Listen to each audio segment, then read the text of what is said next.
কোনো দলকে হারানো সম্ভব বললেন সাব্বির রহমান। বর্তমানে বাংলাদেশ জাতীয় ক্রিকেট দলের অপরিহার্য অঙ্গ সাব্বির রহমান। 3 ফরম্যাটেই তিনি এখন বাংলাদেশ দলকে প্রতিনিধিত্ব করছেন। অল্প দিনেই তিনি তার ব্যাটিং প্রতিভা দিয়ে সবার নজর কেড়েছেন। 2015 সালের বিশ্বকাপে খেলেছিলেন বাংলাদেশের এই তরুণ ক্রিকেটার। তার পারফরম্যান্সও ছিল অসাধারণ।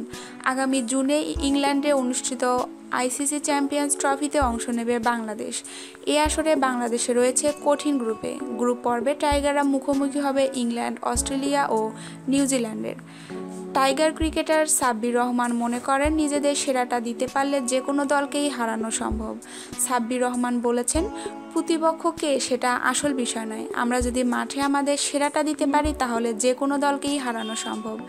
ইংল্যান্ড তাদের ঘরের মাঠে খেলবে, স্বাগতিক দেশ হওয়ায় তারা কিছুটা এগিয়ে থাকবে, এটাই স্বাভাবিক, কিন্তু আমরা টিম অনুযায়ী ভালো পারফরমেন্স করতে চাই। তিনি আরও বলেন, যে কোনো দলের বিরুদ্ধেই আমরা ভালো করার ব্যাপারে আশাবাদী। আমরা প্রিমিয়ার লিগ খেলেছি, ব্যক্তিগত অনুশীলনও চালিয়ে যাচ্ছি। আত্মবিশ্বাস বাড়ানোর লক্ষ্যেই আমরা প্রিমিয়ার লিগে খেলছি।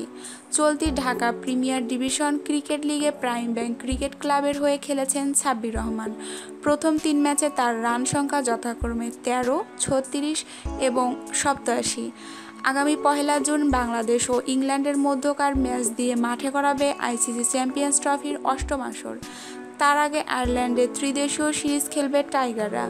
এই সিরিজে বাংলাদেশ ও আয়ারল্যান্ড ছাড়াও অংশ নেবে নিউজিল্যান্ড। আমাদের চ্যানেলটিকে ভালো লাগলে ভিডিওটি অবশ্যই আপনার বন্ধুদের সাথে শেয়ার করবেন এবং ক্রিকেটের নিত্য নতুন নিউজ পেতে আমাদের চ্যানেলটিকে সাবস্ক্রাইব করবেন। ধন্যবাদ সবাইকে।